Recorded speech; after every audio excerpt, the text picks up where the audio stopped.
Kris, welcome. Hi. In person this time. I say this time because this is round number 2, everyone. Johnny, you, and me. I think are the only multiple appearances. We do plan to do more multiple appearances, but okay.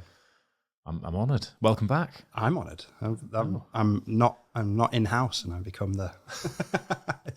Well, there you go. You're the first non-in-house repeat customer, shall we say? So, yeah. Last time our discussion was very much focused around what we'll call your mantra: strong systems, adaptive plan. How that feeds into what your development was as an individual, from gym owner, young man, despondent with upbringing situations to some degree, unpacking some of that, transitioning into ultra endurance, beyond the ultimate, and all the things that you've taken from that as an athlete and a race director. This is almost an extension of that today, isn't it? Where I think we'll deep dive onto some of the things that you've explored that I think are very relevant to the journey that you and I have both been on with, for want of a better phrase, self-discovery, or as you're from Doncaster, self-discovery, and see where we land from there. So I think what I'm going to do is just open the floor to you to explain why we're here having a second conversation. Well, I think it's because last time when we spoke, I felt very much like a fraud. I've had an interesting couple of years where I work in the world of resilience, so feel pretty like a resilient person. But the last time we spoke, I was offering advice and consultation almost to your listeners about how they can feel better about themselves at a time when I probably felt at my worst. So it's one of those things where I suppose I've learned a hell of a lot in this last year. Like you say, self-discovery. But I'm at a point in my kind of journey with it where I think there's some real practical application that I can share with people that would help them.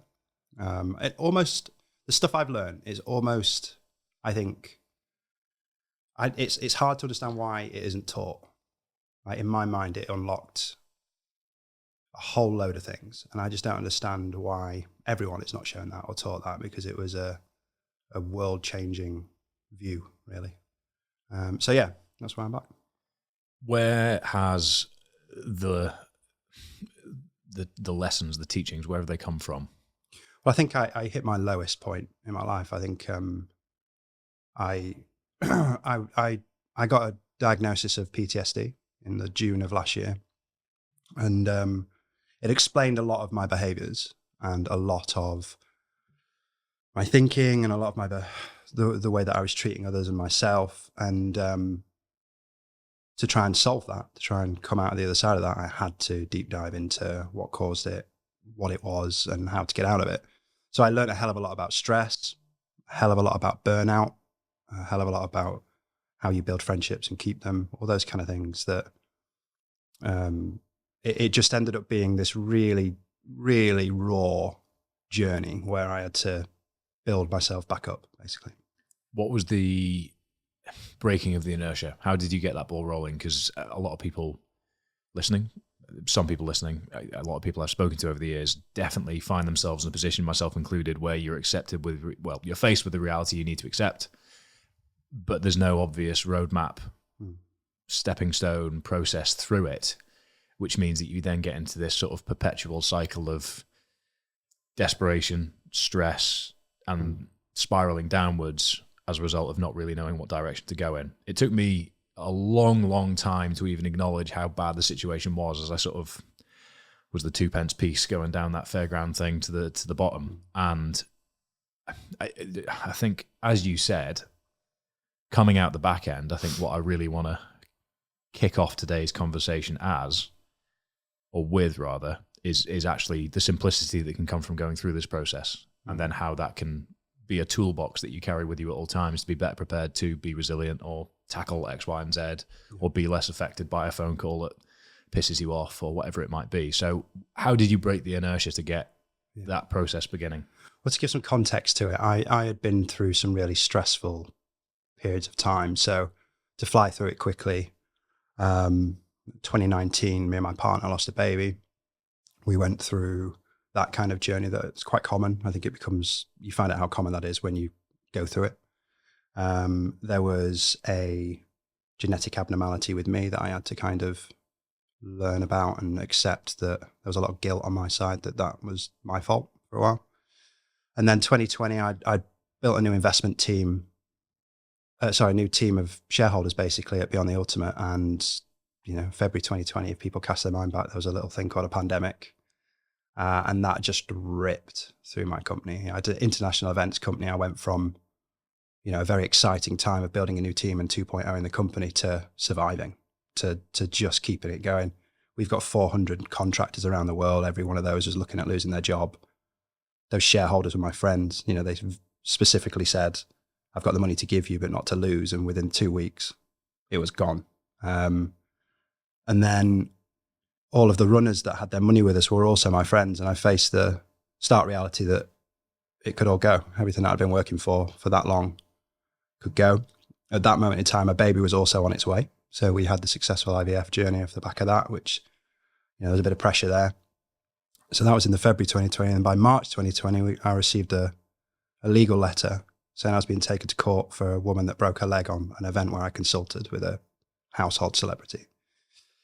So the result of that was that if we won or we defended that case, then it would have cost me about 100 grand of money in the business, which was at a time where we didn't have 100 grand, or everything was gone. It ended up being a £2 million lawsuit and quite messy. So what started off as a quite innocent leg break, the woman fell 30 centimeters and broke her leg, unfortunately, but it became this massive lawsuit. Our insurance didn't pick it up. And I had that 1.5 year battle as well to face, where I was uncertain whether the business was going to survive. And even if it did, that lawsuit could have ended everything. And I'm pretty good with stress. My job relies on it, but I'm not very good at the low burning stress. And I think when I list that out in front of you now and timeline that stress, you can obviously go, I can see why you were stressed, Kris. Yeah. But in the time, it was like a fight or flight response. And I was in fight for so long that my body forgot how to do anything else. So come by June 2023, there was a point where my friendships were gone. My relationship had broken down. Everything was crumbling around me. The business was just about it. We defended the lawsuit, but everything was crumbling around me. And I knew something was wrong, but I just didn't know what. I knew something was wrong with my behavior. I couldn't justify why I was being like I was. And then, the kind of diagnosis. People say that sometimes when you put a label on something, it helps. I think for me, it wasn't the label of it. It was the fact that I knew I had a way to address it. So started off with, I'm going to say mentorship rather than therapy. Okay. And then, started the journey to come back. So as a sort of definition of terms for how you view things, how would you categorize, I guess, low burning stress versus inferno stress, so that anyone listening can understand how you are viewing these different sets of circumstances and how they contribute to the lessons that you now apply? Well, I think like high stress situations, people can thrive in. You look at athletes, they love that kind of high stress situation, that pre-match energy. Low burning stress often revolves around lack of control. It's something that you can't control. Why would you sit in low burning stress for as long as you want? The analogy I give is, it's almost like some people would prefer to take a punch to the face than 1,000 Chinese burns. So it's almost worth just taking that big hit of stress and then getting over it. But this was just for so long and so consistent. It was awful. So I went on this kind of journey to learn about stress, and actually it's relevant to anyone. I mean, my story is pretty unique, but there's a lot of people I speak to. The mechanism's largely the same, isn't it? It's exactly the same. And also when you, the turning point for me, there were 2 turning points. The one when the relationship broke down, I think was tough. It was really rough, actually. I didn't want that to happen at the time, but completely understood. And then there was a moment where a friend of mine, Jeff Smith, called me just out of the blue. He kind of knew what was going on. He was one of the only people that I told. And he just asked a direct question. He was like, I'm going to ask you this once. And if you lie to me, I'm going to be very upset. Have you ever thought about ending things? And I just broke down. Because, I was so matter of fact about the decision that I look back now, it's quite scary. There was no rational thought, but in my mind at the time, it was completely irrational. And in my mind at the time, if my business went and everything went, I'd made my decisions so well that it wasn't even scary anymore. It was just a thing that I was going to do. And so obviously his interaction and his involvement at that time was quite life-saving. You know, he put me into a therapist within 48 hours. I was speaking to someone and then starting the road to recovery there. So I really did hit rock bottom, you know, and I think sometimes you have to kind of have those moments of realization to really spark change. But on reflection now, if I knew what I knew now, I don't think any of that would have happened. I wouldn't have got even close to that thought pattern. So, yeah. Had you acknowledged before that moment that you'd felt that way, or had you suppressed those feelings until I live with a lot of guilt now because, you know, I'd planned it all out, you know, so it was very much at the forefront of my mind of, if this court case goes the way that it could and my business goes, I just can't deal with that failure. That was like the worst thing for me. So I just got to a point where it was almost like an obsession. And that's the scary thing about it, is I was calm, really calm. And I think when you look at male suicide or suicide in general, you try and rationalize the decision of someone. And there was nothing rational about that, really. It was just that I just couldn't think of any other option that, you know, I'd want to go on. And it's all based around ego. That's what I know now. It's all based about ego and the fear of failure and a lot of things. And I know why I got there now. Because I just had these fundamental parts of my life missing that people need to feel secure and safe and have control and all those kind of things. But yeah, it's just scary to look back at that and so that was a moment in my life that I don't recognize me. And yeah, I live with a fair bit of guilt now. Like, I could have left my daughter, a stupid decision, you know, and I'm determined that if I can, from what I've learned, push out to other people and they can learn from that. So if there's anyone in any sort of position, even similar to that, and they can go through these steps, then it'll be helpful, hopefully. A huge amount of familiarity with my own experience. And I think, yeah, it's the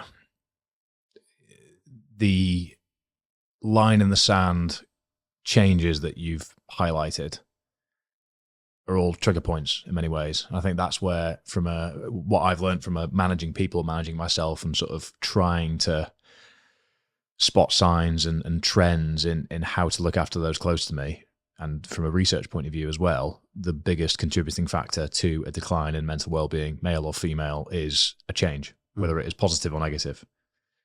And you had some fairly significant ones come tumbling all at once. And that's no surprise that you were then faced with a situation where you had to tackle that head on or decline, maybe as you've admitted, by not having the skill set that you do now to be able to unpack that. But as you've said, you've now gone through that experience, been pressure tested, and have been equipped with the skills to manage that. And I often say, having lived through a suicide attempt, I'm fortunate to have gone through that, which as a statement in and of itself is ridiculous.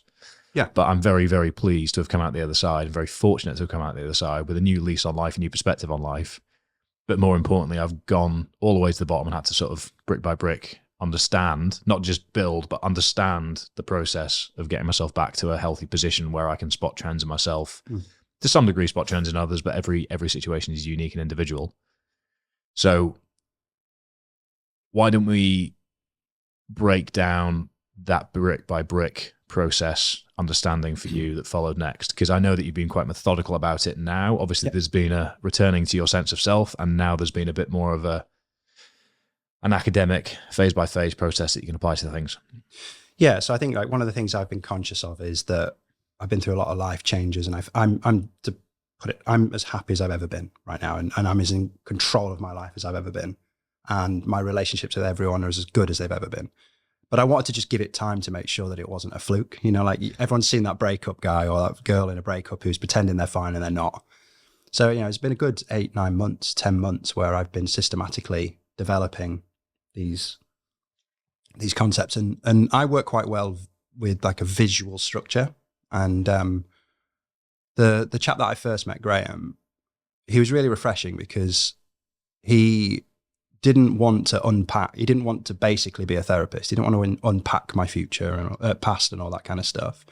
He just wanted to give me the toolbox to, if I ever get in that position again, to do that. So I think it was the realization that our lives are basically set in two ways.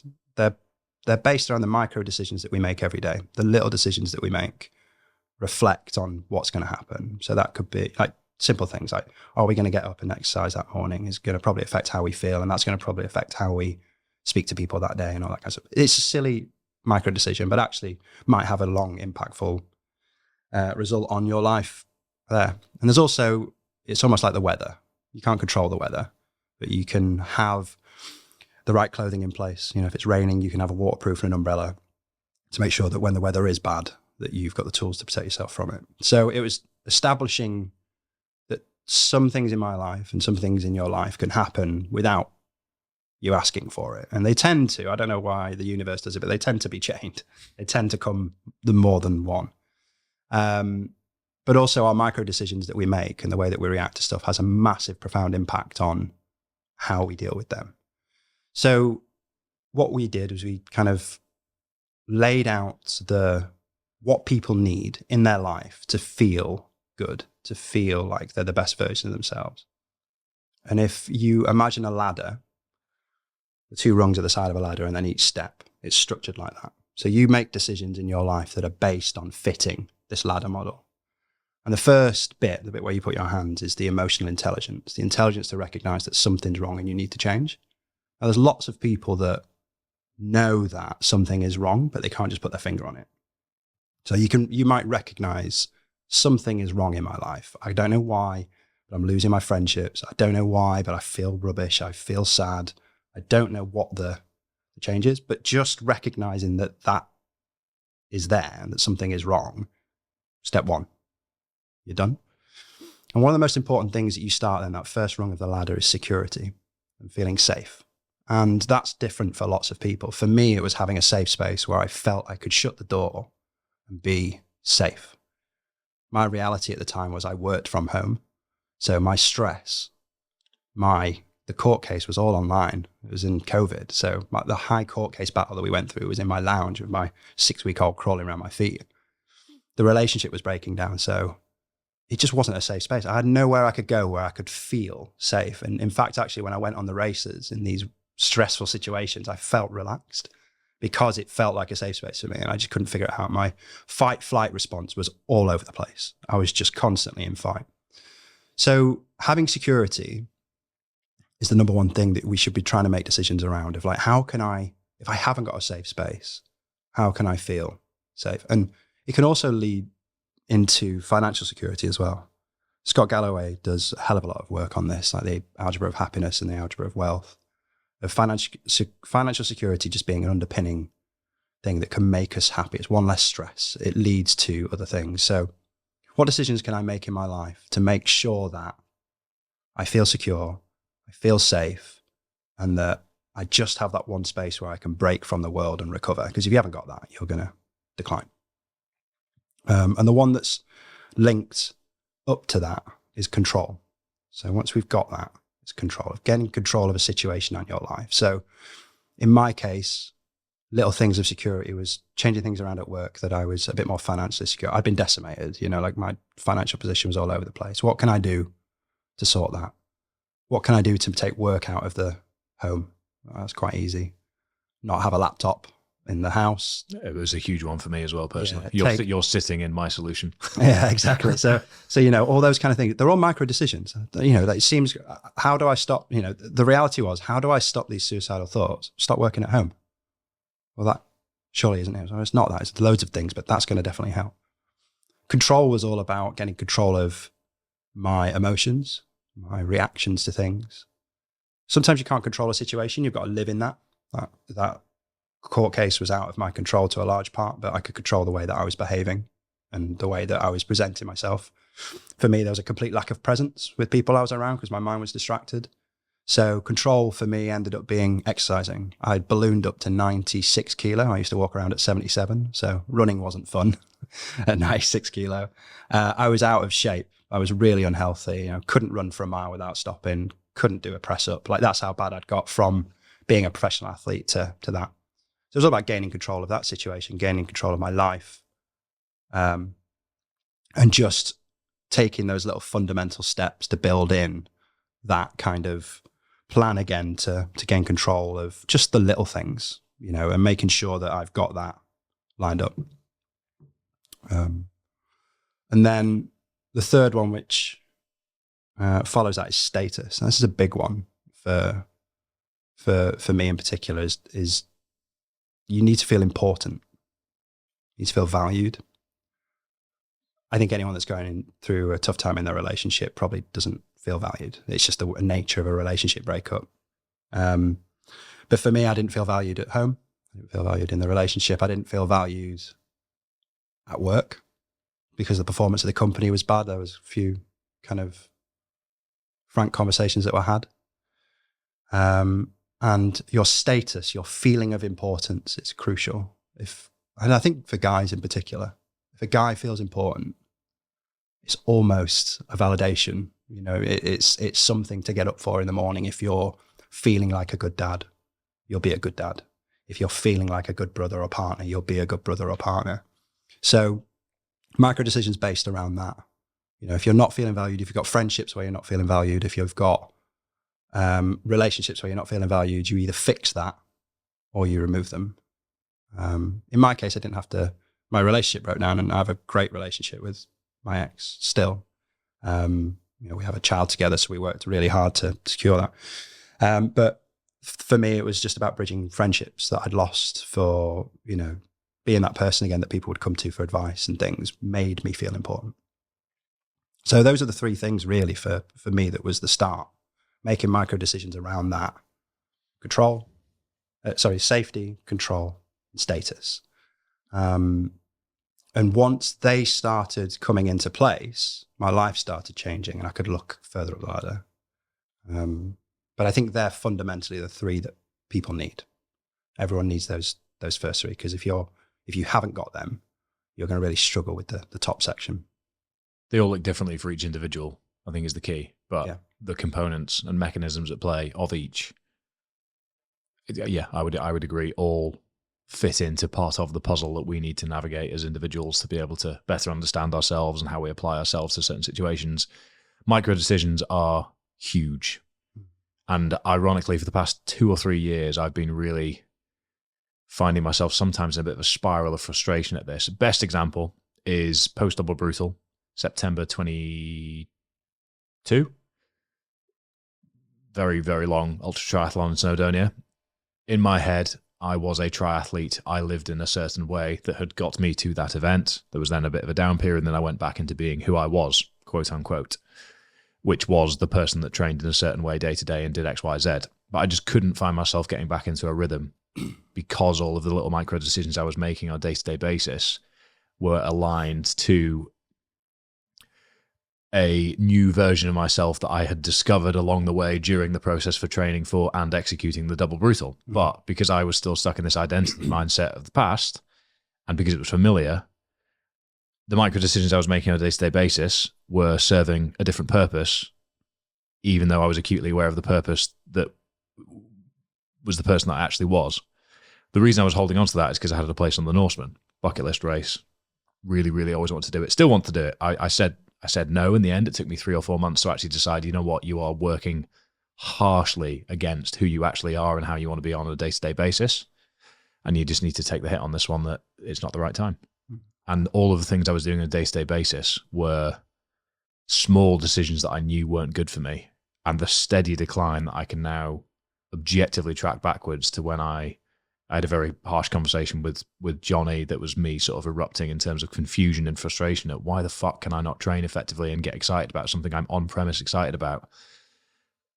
But it was just the little things I was doing on a day-to-day basis that were making my own life more difficult. And then looking back at the control that I had over that and the decline that it led to means that if you flip that on its head and you can understand the control you have over these things and the micro decisions you make on a day-to-day basis, steadily tracking upwards, a diet is the best example I've got now. If I go on restricted calories for body composition, weight, performance purposes, whatever it might be, the small decisions I make on a day-to-day basis, the compounding effect of those into other things here or there, sacrificing the 120 calories that would come with a latte versus a black coffee means that I might get an email that I see, and rather than dropping it into the to-do list, I just get to it straight away. And that's one more thing done. It's that perpetual compounding that comes from taking ownership of the things that you can do on a day-to-day basis that is phase one of moving things forwards. And when I track back to my own experience with depression that led to a suicide attempt, it was the same again. It was holding on to this identity that I had created of myself, for myself rather, that I was directly working against and making decisions that were steadily tracking me downwards, all the while not acknowledging that I was tracking downwards and feeling more and more guilty, ashamed, and disgusted with myself for tracking downwards. But now, whenever I feel myself going downwards, it feels very empowering and calming to know that, okay, therefore, by looking at X, Y, and Z a bit more objectively, we can get back up to baseline, and then we can go up and beyond. And I think it's those little snap decisions, those little wrestling matches you have in your head day to day. If you win them constantly, the power that has that then can lead into control, that can lead into you understanding what status means to you. Because status to one person might be that house on that road that you drove past when you were growing up. To other people, it might be a copper-coloured Bugatti, for example, to reference somebody specific. It might mean having a family that stays together. It could be anything. But until we know what that means to us, we'll keep doing the things that society told us it is, and those things might not make us happy. And then we are leveraging one of the core components of the things that makes us happy to make us miserable. Yeah. And that's a pretty fast-tracked way of putting yourself in a position you don't want to be in.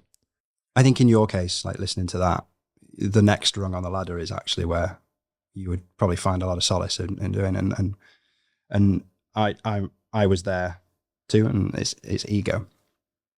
So once you've got safety, control, and status, the next big thing is ego. And I think ego sits with people that want to achieve, high achievers.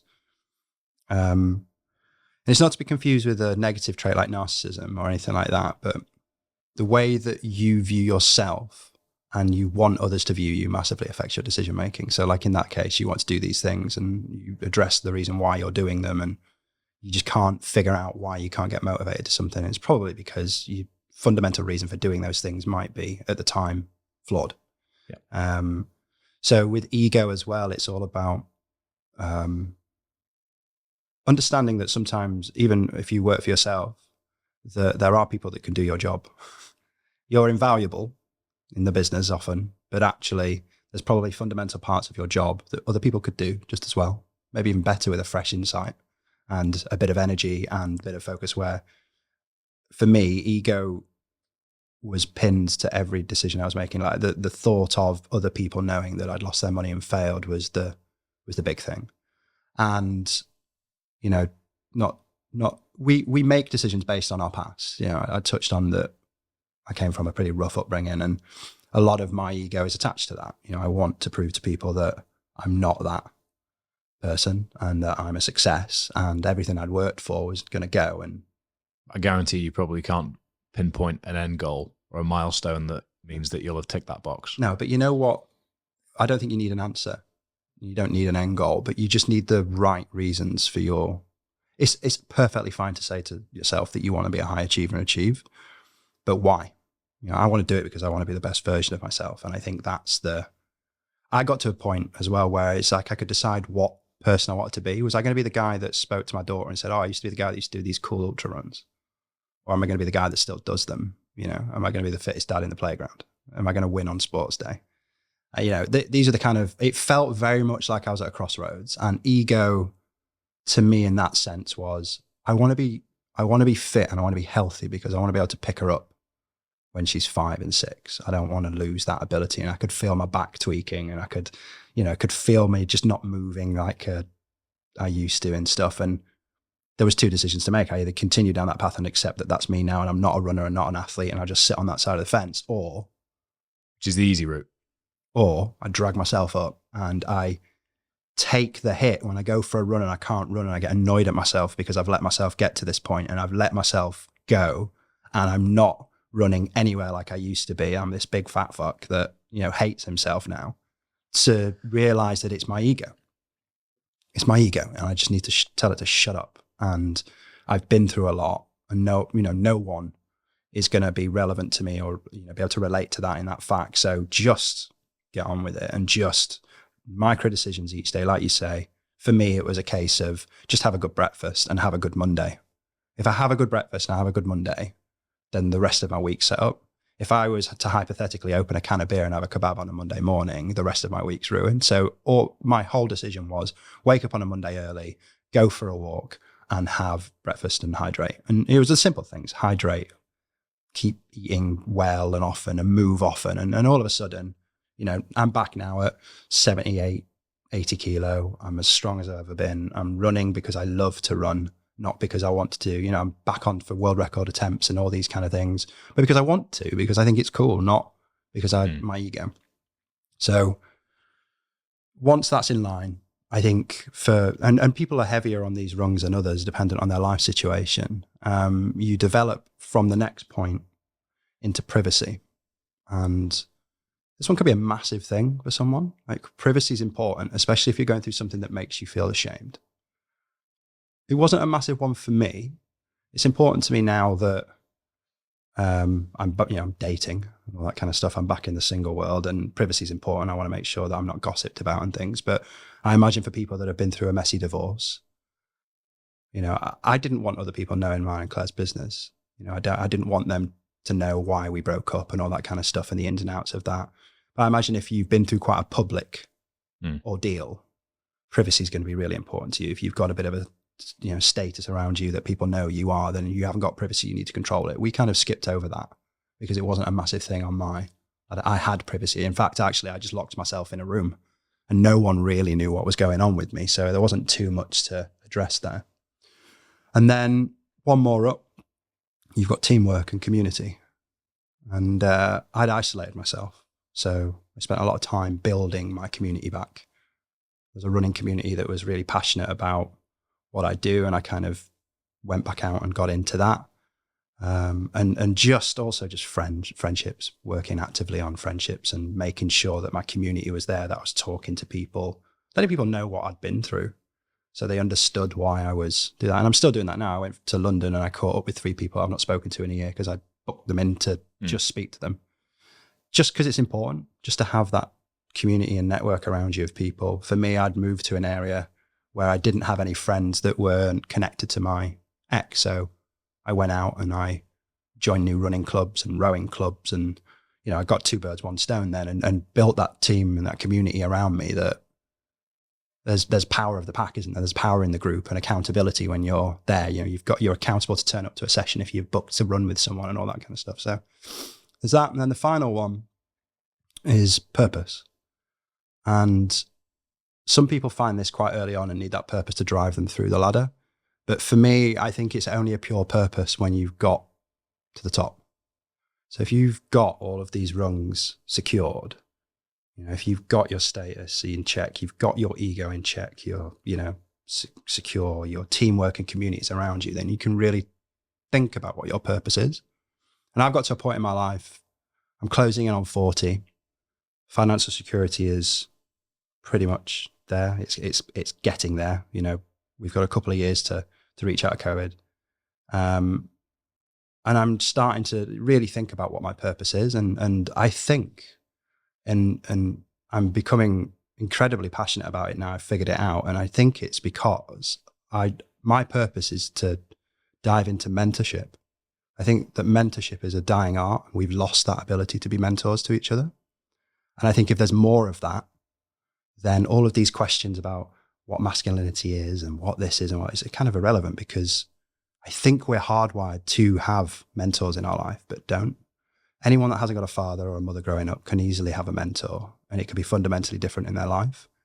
And a mentor to me is someone that can benefit someone else's life by asking the right questions, listening and asking rather than listening and telling. So I'm diving into that now. Like, the mentorship that I've had has been fundamentally life-changing to me. Life-saving, if anything. And I think that that's my particular purpose now, is to kind of give that to other people to make sure that, they can go and be the best version of themselves. I would never have got that purpose if I'd not cleared out my ego, if I'd not got everything else, because I think I could probably guarantee that my purpose would have been like to be the fastest person to do this. And they're all cool things and part of that. But fundamentally, a purpose should be something that's within you that kind of drives you forward. And I wasn't allowed to get away with my purpose is my daughter. It's a bit of a cop-out answer, and the mentor I had at the time was like, yeah, all right, fine, yeah, soft answer, keep working on it. That's not it. And I think you can have things that you can get up in the morning and do, but a true purpose is something that really sits inside of you.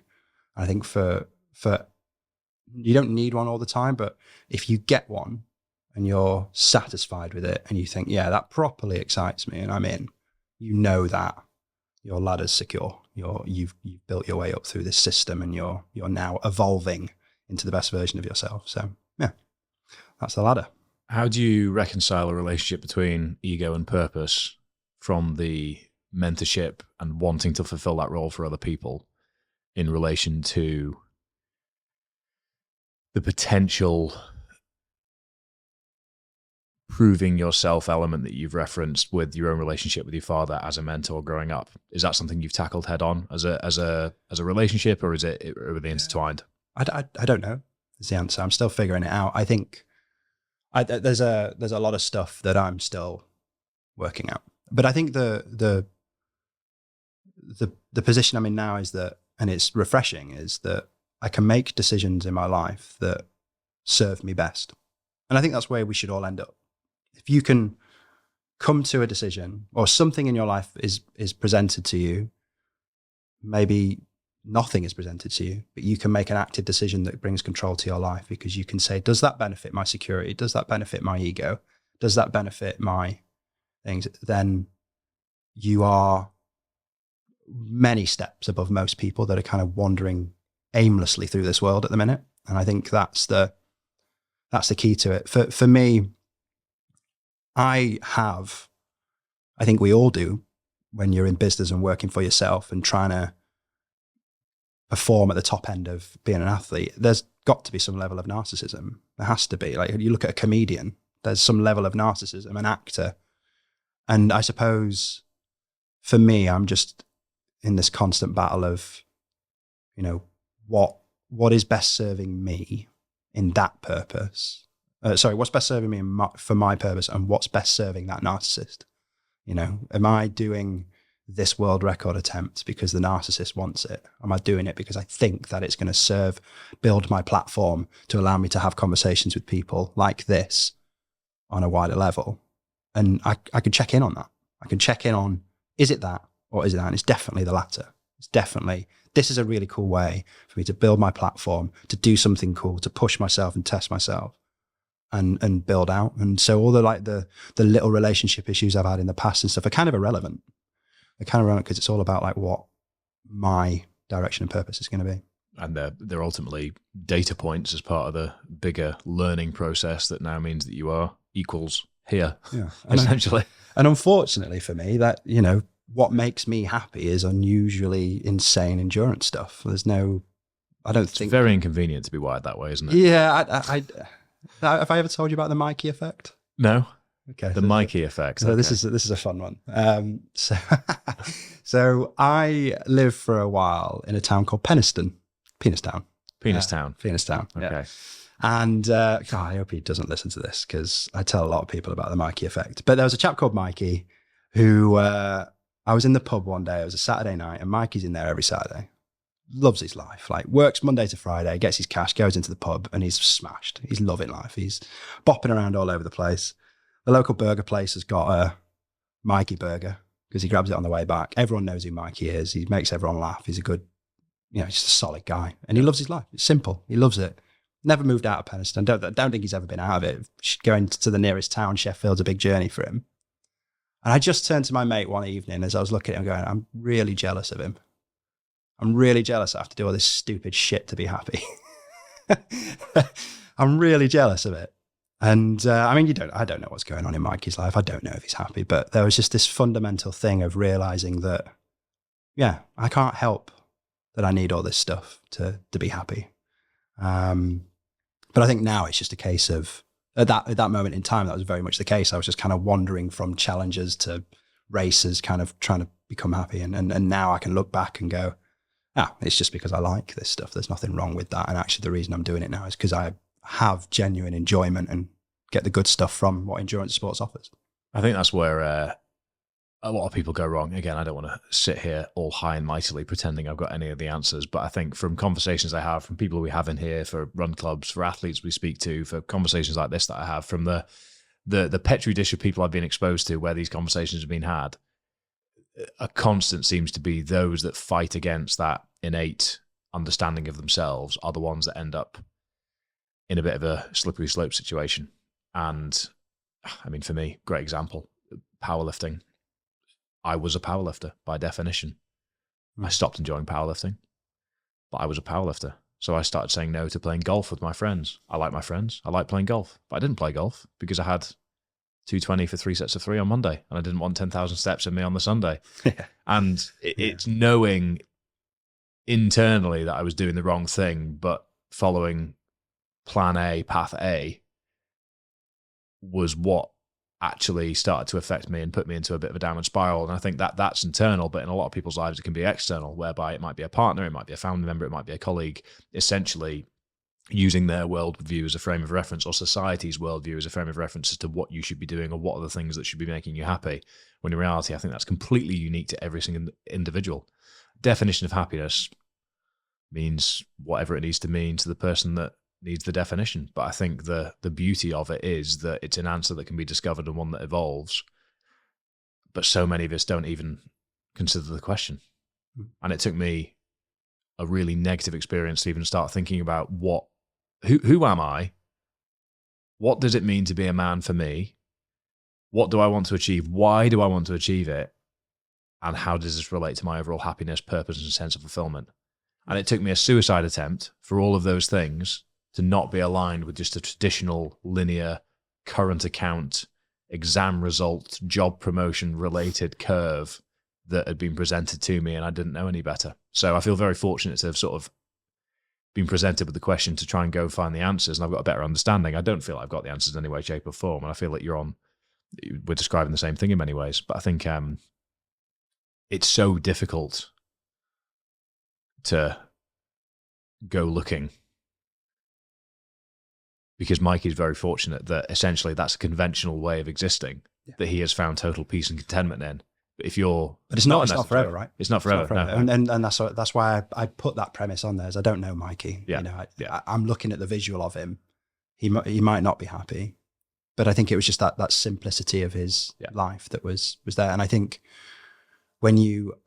it's probably worth mentioning that when you do become self-aware, when you start on that ladder, be prepared that it's going to feel quite raw and open, because the more you think about life and the more you think about your development and the more consciousness you have about that, the more self-critical you're going to become until you start building the confidence through. Like my life through that period of June 2023 was a shit show. It was an absolute shit show. And to rebuild from there was hard. It was a lot of active effort. It was a lot of time spent reading, learning, talking, all those micro decisions, but just being aware of it, of how I'd become this way. And that was hard. It was really hard. So I think when you're starting on this, if you're going to kind of go through there, then it's absolutely fine to have some feelings about it. But I think as long as you're developing and moving forward, that progression is the thing that, you know, when we're talking about status, it's that progression, isn't it? It's that evolving nature of our lives that if we have that, we feel fulfilled. I think if we've got progression and we've got that movement forward where we feel like we're developing and we could be the best version of ourselves, then we're ultimately fulfilled and happy. So piece by piece, if you could summarize the individual components of the ladder, just so people have got a framework to consider themselves within. Yeah. So you've got the emotional intelligence of the handles, where you're going to be looking at that for something is wrong. I need to do something. I'm going to start addressing it. You've got security as your first step, control, status, ego, privacy, teamwork, and then purpose. Interesting that purpose is at the top of the ladder. Yeah. Because I think for me, if someone asks anyone what their purpose is in life, I think this is the point of mentorship now. I think asking the right questions. It's fine not to have a purpose. Work on everything else. Are you happy? Yeah, right. What's your purpose? Are you genuinely happy? Then ask. Because I think what we're hardwired to do is ask, well, what's your purpose? That's good. If you have a purpose, you're going to be happy. You can go out into the world and at least you've got something to drive for. But if you're not kind of in the best version of yourself and ready to listen to people and help, then yeah, you don't need one. Yeah. And one will actually, I didn't have one until I got through that. Like that mentorship option came to me on the back of me progressing up. I wouldn't have found it otherwise. I would have given you some bullshit purpose. So I don't have an answer. I think essentially my driving factor day-to-day decision making is all, I guess, general forward motion driven, but it's squeezing the blood out of the stone that is existence, that is finite. And I've gone through an iteration of that where it almost ended abruptly. So I think it's not born again, new lease of life, let's all go to Bali and sell Forex courses bullshit. No, it's a case of don't do anything that makes me miserable because I have the power to avoid doing that. And I felt what it feels like to be on the other side of that. So, well, I'd counter to say that you are pretty, without realizing, a good mentor to people. Like you set a system in place where people can maximize their training and have structure and purpose. And you're a good example of how they could be an athlete across the board. Like your mentorship skills and abilities are already there. They're innate. So you do, our purposes may not be the same, but you do what I want to do in your job. And I think it's just probably reflecting on that from time to time to realize that the community that you've gotten created around what you do is impactful. It helps people.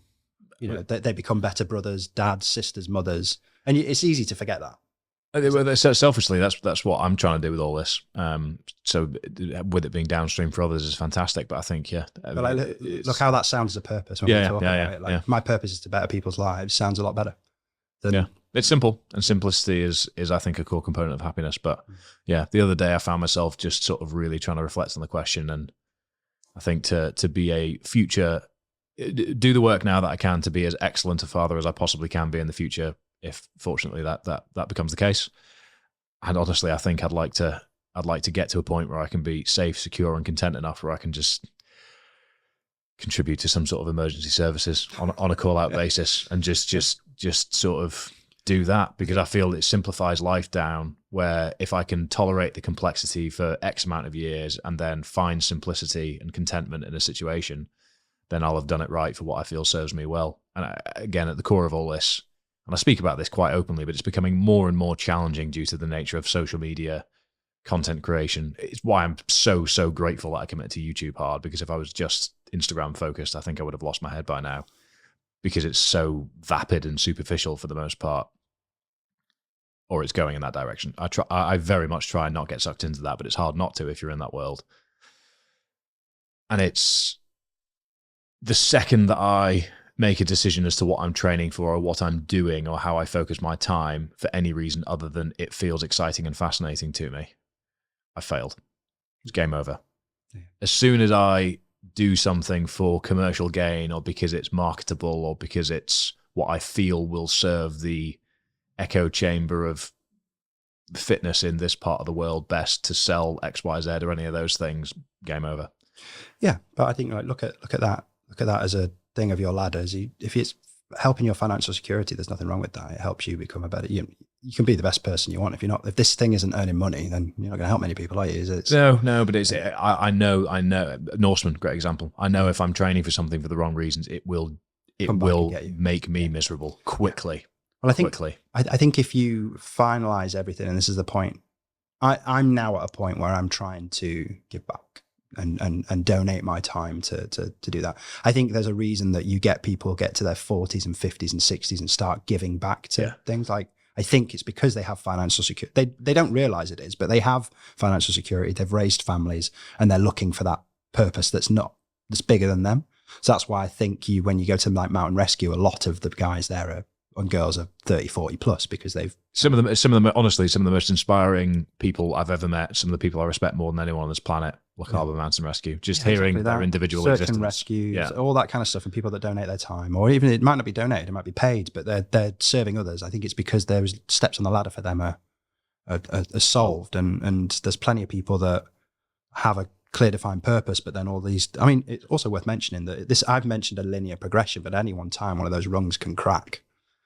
something in your life could happen where your ego is affected, even though you've got everything else in check, So you just got to make those decisions based on those things. But the most important thing to finish on is to reflect and to make sure that you're reflecting in a way that you celebrate the wins. It's quite easy when you're growing a business to be like, cash flows this and that, and we're not growing at the rate that we want to grow, and that competitor's doing that, and it's affecting us this way. But the reality is the journey that you've come to so far, like from where you started with this, has gone crazy, and that's why I was saying, like, it's important sometimes to sit and reflect with that ladder in mind of how am I doing?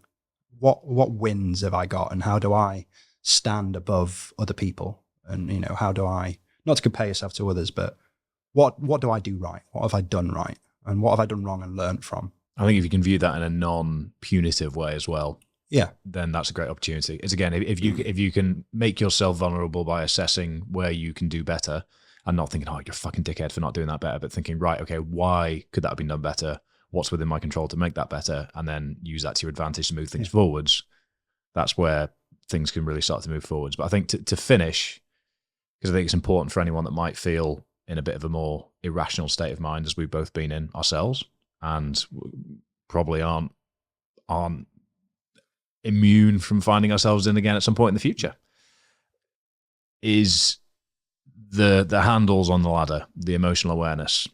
That can be difficult to establish for some people. It was difficult to establish for me. It was pressure created through a very negative experience. So from the conversations you've been having, from the reconnecting you've been doing with friends, from the sort of reflections that you've been having, what, if anything, do you think we can sort of recommend for the people to consider to start building their emotional awareness?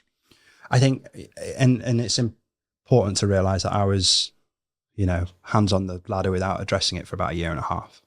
That time from knowing something was wrong to doing something was a year and a half. So people can be in that state for years before you do something. But I think if you've got to that point where, especially, you're starting to think about irrational things rationally, if we're starting to if you're starting to have thoughts of, I can't see my way out of this and I can't see any other way, then, not to make this a plug for Jeff and Big Moose, but that service is available and you speak to them immediately. So Big Moose offers therapy sessions within 48 hours, and don't look at it as therapy, look at it as a toolbox. But I think if you're already asking the questions of how can I better myself, you're already self-aware. If you're kind of upset and miserable, but you don't think anything's wrong in your life, then I don't know how to solve that one. But I think most people that are upset know that something's wrong. But if you're starting to go down that lower path, then there is a facility there for you that you can use that will stop you at least and give you the tools immediately to stop any kind of action from that point. From there, it's just a lot of hard work. It's a lot of you spending time with yourself and not distracting. I think that was when I stopped being distracted. I think back to that time when I was constantly on my phone. I was constantly in an email. I became obsessed with gardening.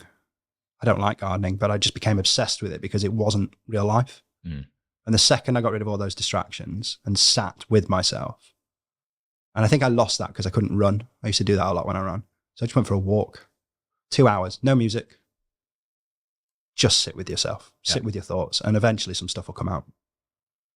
So I would do that as a bare minimum. Just spend time with yourself. Look at how you can take your time from being distracted, remove that from your life, and spend time with yourself, because it will come out. You will be able to solve some problems.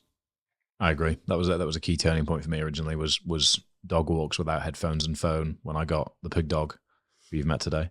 Big dog, yeah. He is a pig dog, yeah. Yeah, he's earned that title. That was the first time in almost 2 years where I'd, without realizing, put myself in a position where I was alone with my own thoughts in a sort of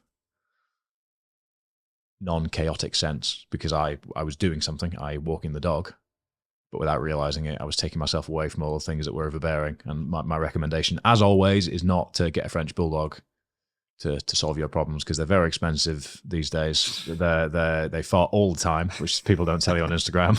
But essentially the mechanism was giving myself time and peace to think, free from distraction, free from the external stresses that were making me feel a certain way. It shows you how messed up the world is now, because we call that mindfulness now. Before it was just walking life. the dog. Yeah.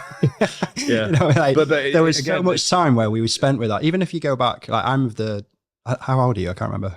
I'm going to get a guess. Oh, don't play that game. It's a fun game. So I'm 37. I was in that era where social media came out when I was like in high school and all that kind of stuff. So I'm the last generation that had a life before social media, I think, and before that. And you know, there's that you think about the times where, you know, I used to walk to a friend's house and I'd just have to walk for 40 minutes to go see it. It's mindfulness. I was like a Zen-like monk when I was 14. You know, like I'd spent so much time in my own head. But then now, like I can't think of a time where I wouldn't, you know, if I was on a 40-minute walk, I'd have a podcast in, or I'd bring my phone out to have a look at this or that. So yeah, I think like it was a part of our day to day. It was inbuilt in the past. Whereas there was no mindfulness. Even if you were sat on the toilet, you weren't sat on Instagram. You were just sat on the toilet. You just wouldn't. You might read a book, you know. But I think it's stop distracting yourself and sit with yourself, and that will be the way to gain some self-clarity on who you are. Absolutely fine to go out and listen to podcasts. They're all part of self-development and evolving and learning. There's a need for it, but just schedule that into your week. 1 hour a week of just you time where you're on your own with no distraction. If you can get out and get your greens and blues at the same time, then great. But it might just literally just be sitting there and thinking. And I think you'll start kind of unpacking that ladder as you go. Yep. The modern world is full of stimuli. And as those continue to increase, you can either sit there and complain about how many external distractions there are, or you can make an effort to build in time free from them in your schedule. And if you don't, then you might become more and more exposed to that self-fulfilling negative cycle that can really, as we both experienced, send you down a negative path. 28, by the way. Just to round that off. Okay. But I could feel the tension of our listeners. Whoa. Anyway, that is that. So that is a framework to consider things in, a very reflective one. So thank you for that. Thank you for the honesty and thank you for the discussion. Lots of things that we can all individually reflect on. But I think, again, some constants that are quite simple. And I think the nuance of these conversations is always that listening to, sharing these experiences and unpacking the processes that people have been through to help find themselves in a better place. It's not mimicking what they're doing. It's understanding the sort of threads of DNA that run through them and how they can manifest within your own existence. Yeah. So don't look to others for solutions. Look to others for ideas and tools to put in your toolbox to try and discover the things that you need to discover to move yourself forward. So where's the best place for people to find you and maybe sign up to one of your races as well? Well, now you will spend some time on your own there. But no, just I'm on social media. You can find me on, well, I guess they'll be linked into the bio below. They will, yes. Podcast, so steal my lines. Yeah. But yeah, I think just find me on there. And actually, it would just be nice to, if it's been useful, for us both to hear back from people, right? Yeah, no, please do. If anyone gets use from this or has any questions, then contacts both of us. And yeah. Which race on your calendar would you say is the most character building? All of them. No, that's a cop out. You've spoken about cop outs. Give an answer. I'll say the jungle. The jungle. Okay, excellent. There we go. And on that note, with it being 2 weeks away, you do fly next week. Fly Monday, yeah. Monday, excellent. Well, enjoy the humidity, 100% humidity, which is too much humidity, but other than that, about 99% too much humidity. But I'd say so. Yeah, on the scale of humidity, of which I have very little understanding, living in Edinburgh, it's not somewhere I'd like to be. So thank you very much again. Really, really enjoyed that. And I'd say we'll speak soon, but we're in the same room, so we will speak soon. Cut.